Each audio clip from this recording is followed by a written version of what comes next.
Y lo importante del contenido es que requerimos una constitución que nos represente a todos, que no signifique la imposición de un sector de la sociedad sobre otro.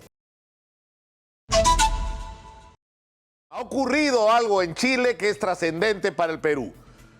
Más del 60% de los electores que han ido por primera vez a un voto obligatorio para ratificar o rechazar el texto aprobado por la Convención Constituyente, el nuevo texto constitucional, ha ocurrido algo sorprendente. Más del 60%, el 61.9% rechazó el texto de la nueva Constitución. Y menos del 40%, es decir, aproximadamente el 39.1%, le ha dado su acepto, es decir, su voto a favor. Y eso es un tremendo mensaje de lo que podría pasar también en el Perú cuando se plantea el tema del debate constitucional. Es decir, en Chile está claro que la gente quiere cambios de lo que marcó la Constitución bajo el régimen de Augusto Pinochet, pero que no está de acuerdo con este tipo de cambios que le propone la Convención Constituyente. Y esto plantea un problema muy serio de cuán representativa de la sociedad chilena es la Convención Constituyente. Y eso nos traslada como por un tubo hacia el Perú, donde está planteada la discusión en la que evidentemente hay que producir cambios en la Constitución.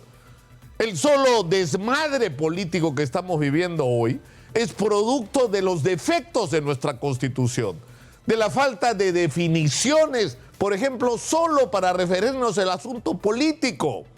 O sea, ¿cómo es posible que la Constitución diga que el presidente puede ser destituido por incapacidad moral permanente y no defina en qué consiste esa incapacidad moral permanente? ¿O cómo es posible que el artículo 117 de la Constitución diga que el presidente solo puede ser destituido por el delito de traición a la patria, pero no dice el de corrupción, por ejemplo, tan común, ¿no?, en nuestra historia republicana? Es decir, que según la Constitución, nosotros y el Ministerio Público podemos estar convencidos de que el presidente de la República está involucrado gravemente en delitos de corrupción y tenemos que tolerarlo hasta que acabe su mandato. Es decir, es absurdo, eso tiene que ser modificado, pero obviamente la regulación de relaciones de control entre el Congreso, es decir, el Poder Legislativo y el Ejecutivo, es absolutamente imperfecta. La falta de mecanismos mucho más eficientes de control ciudadano sobre quienes ejercen el poder tampoco están claros como deberían estar, pero además hay otros temas en discusión. Y esto tiene que ver con el hecho de cuál es el origen de la Constitución que nos rige. Porque hay que hablar claro sobre esto. Tenemos una Constitución que se hizo porque no se había planteado antes para reemplazar todo lo que nos había dejado el velasquismo y luego del velasquismo, la Constitución de 1979. Es decir, es evidente que había que hacer en el Perú un proceso de reforma constitucional sustantivo. Sin embargo, se hizo bajo un régimen que tenía controlado el sistema electoral, en un proceso cuando se convocó en ese momento al Congreso Constituyente, donde no participaron dos de los partidos que en ese momento, porque ya no lo son como en esa época, altamente representativos. Ni el APRA ni Acción Popular participaron, porque no lo consideraban un evento democrático y representativo del país. Y fue esa institución la que redactó un texto constitucional, ¿no?, bajo la supervisión del gobierno de Alberto Fujimori. Y luego, cuando ese texto fue a ser sometido a la voluntad popular, más del 30% del electorado no fue a votar. Cerca del 30% votó en contra y cerca del 6% votó blanco o viciado. Es decir, que si sumas los que no fueron a votar, los que votaron en contra y los que no le dieron su respaldo bajo otras formas de votación como el blanco o el viciado, lo que tienes es una Constitución que contó con el respaldo de aproximadamente la tercera parte de los electores o menos. Es decir, que tiene una carencia fundamental de lo que debería ser la primera característica de un texto constitucional, que es representar los sentimientos, los sueños, las ilusiones, el tipo de país que se quiere y las reglas de juego que deben ordenar nuestras vidas, pero que debe contar con el respaldo de la voluntad de la inmensa mayoría de peruanos y no de todos ellos, si esto fuera posible. Y las consecuencias de ese origen es lo que estamos pagando hoy. Y el peor error que se puede cometer hoy es pretender cambiar esa constitución por una nueva donde otro sector de la sociedad, esta vez la izquierda, pretenda imponerle al resto de la sociedad su ideología, sus puntos de vista, su visión de lo que debe ser la sociedad. Eso es un profundo error. Es un profundo error. Lo que necesita el Perú es un texto constitucional y para eso habría que comenzar por discutir sobre el contenido del texto constitucional y no el procedimiento o la forma de alcanzarlo.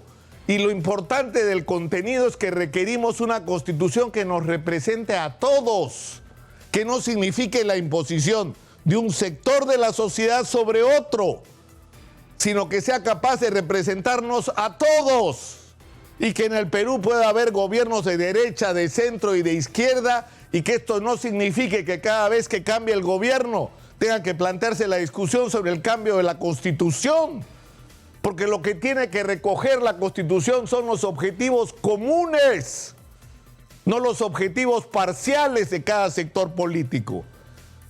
La Constitución tiene que establecer qué tipo de país queremos construir y deje el espacio abierto para que la conquista de esos objetivos tenga diferentes caminos y diferentes opciones. Pero los objetivos tienen que ser comunes y las reglas de juego que van a ordenar nuestras vidas deben estar claramente contempladas acá.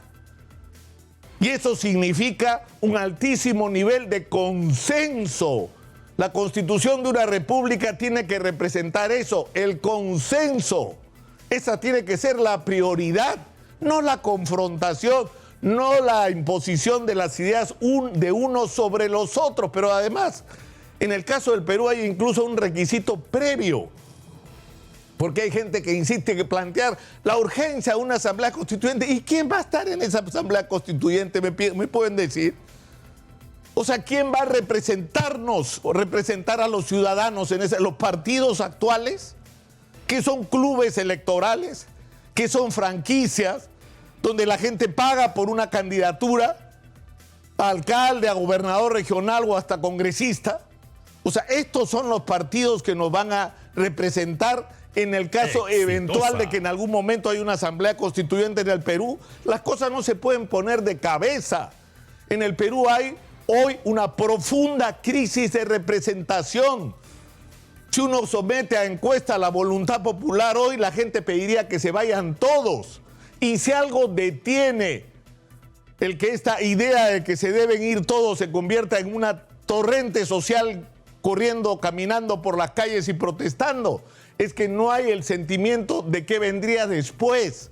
Porque lo que nos falta en el Perú es crear una nueva clase política, nuevos representantes, gente en las que los ciudadanos puedan confiar, que los ciudadanos tengamos la convicción de que para empezar es gente que no está haciendo política para enriquecerse y robarnos, sino hay gente que se compromete en la política para servir al país, para transformar el país, para hacerlo marchar hacia adelante, para conquistar nuestros sueños y nuestras ilusiones y no para llenar los bolsillos de los políticos.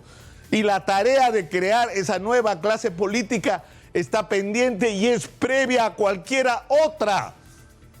No podemos pensar en nada más después de eso si no tenemos una nueva clase dirigente en el Perú, que represente los intereses, sentimientos y pasiones de los peruanos y que ordene la discusión y que agrupe a cada cual según sus ideas y sus perspectivas y su visión de la sociedad, y que seamos capaces de una confrontación democrática de ideas y de búsquedas de consensos que se tienen que expresar en primer lugar en una constitución.